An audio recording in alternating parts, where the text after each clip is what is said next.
Quais são as atitudes nossas quando a igreja tem que lidar com o pecado? Qual deve ser a nossa postura? Como irmão, como igreja, como comunidade? Eu quero falar de 3 coisas que o Espírito de Deus nos ensina aqui nesse texto. A primeira coisa, o apóstolo Paulo fala aqui no versículo 2: vós andais ensoberbecidos e não chegastes a lamentar. A primeira coisa que a gente tem que fazer com o pecado, meu irmão, é chorar. Lamentar é chorar mesmo. Eu tenho a impressão, e aqui é uma crise da minha própria alma, que faltam lágrimas na gente. Eu tenho a impressão de que falta choro na gente. Eu tenho a impressão de que a gente vai vendo o pecado, se acomodando com o pecado, e a gente se acostuma com o pecado, e de repente a gente para de chorar pelo pecado. Mas nós precisamos pedir ao Deus que é santo, para que coloque em nosso coração vontade de chorar pelo pecado, tristeza real pelo pecado, dor profunda pelo pecado, porque eu tenho a impressão de que nós estamos chorando muito por nós mesmos. Quando as coisas não vão bem, ou do jeito que a gente achava que Deus nos devia fazer, a gente chora. A gente chora porque as coisas não estão exatamente como nós achávamos que deveria estar, ou que Deus não correspondeu à nossa expectativa como Ele deveria corresponder, ou que Deus não satisfez determinadas orações e desejos que nós achávamos que éramos merecedores. Mas nós temos poucas lágrimas pelo pecado, pelos pecados da nossa família. Nós choramos por perdas que temos, mas não choramos porque aquele pecado agride a santidade de Deus. Nós choramos pouco pelos nossos filhos. Deveríamos chorar mais por eles diante de Deus, não porque eles entraram em problema porque fizeram coisas erradas, mas porque eles feriram o coração do Pai,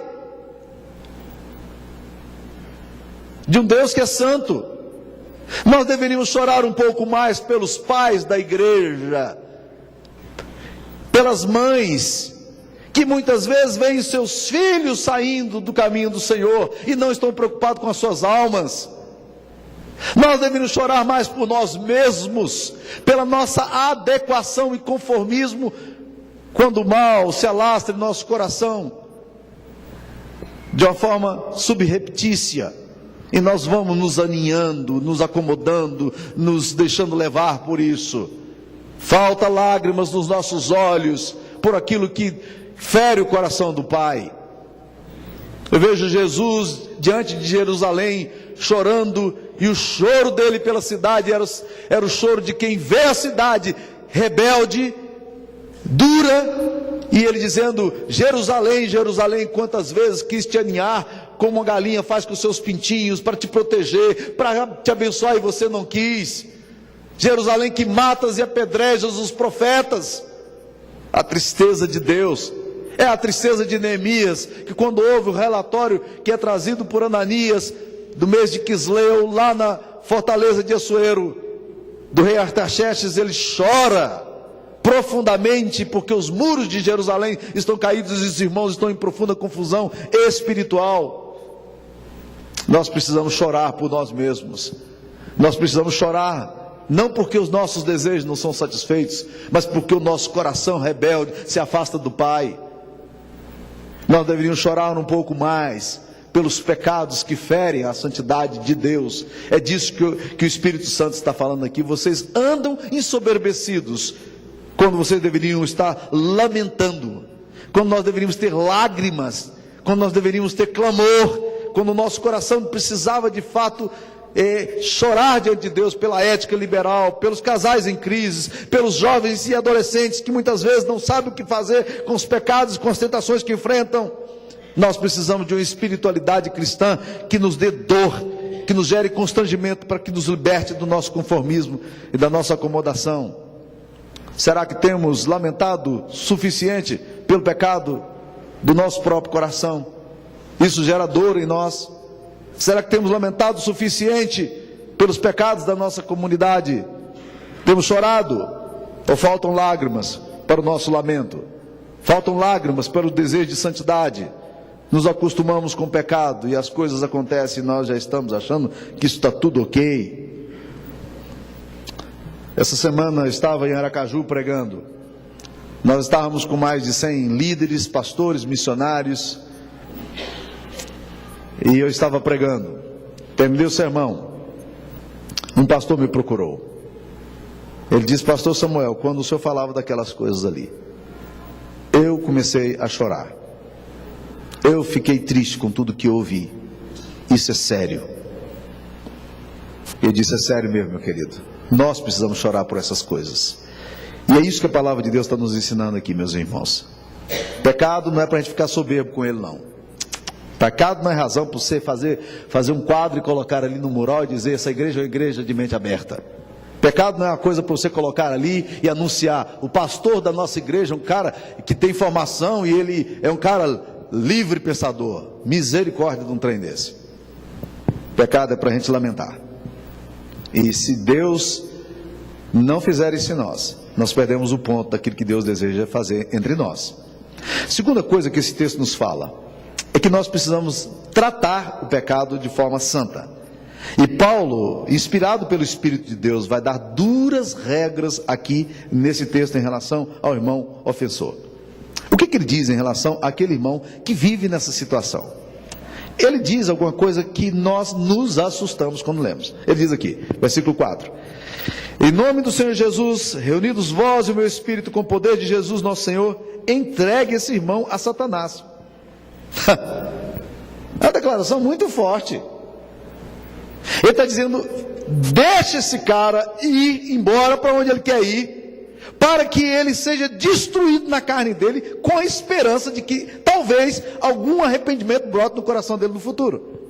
Porque se ele se acomoda nessa situação e vai vivendo em pecado, meus queridos irmãos, ele pode ir para o inferno sem perceber.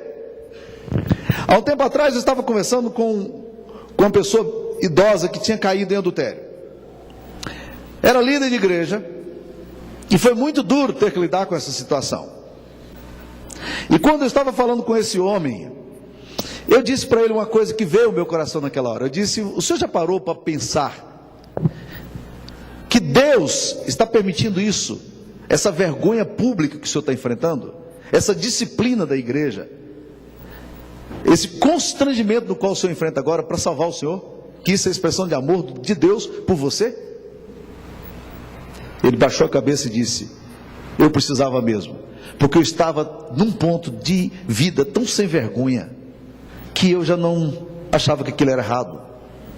Então, meus queridos irmãos, às vezes a disciplina, ela exerce essa função de levar a pessoa, e Deus aplica a disciplina muitas vezes de forma brutal, de levar a pessoa a um constrangimento público, a uma vergonha pública, a uma situação onde ela vai ter que lidar, olhar nos olhos das pessoas, enfrentar tudo que ela tem que enfrentar, por uma razão muito simples: porque Deus a ama.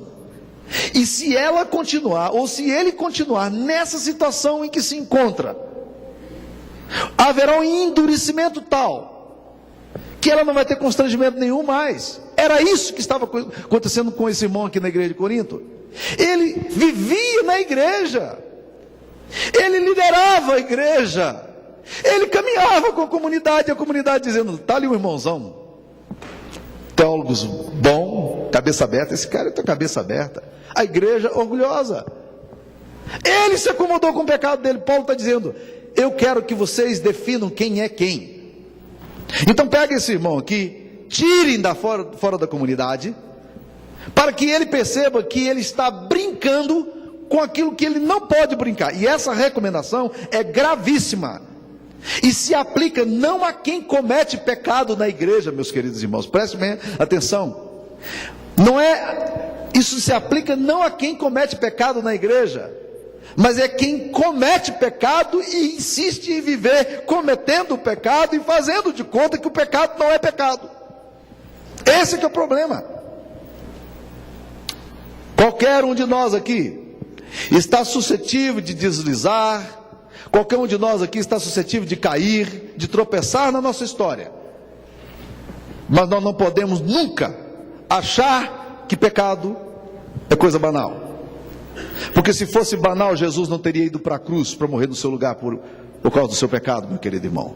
Pecado é uma coisa tão grave que Deus usou um remédio absolutamente radical. Ele colocou o seu próprio Filho na cruz para nos libertar dele, para nos tirar do peso da condenação que havia sobre nós.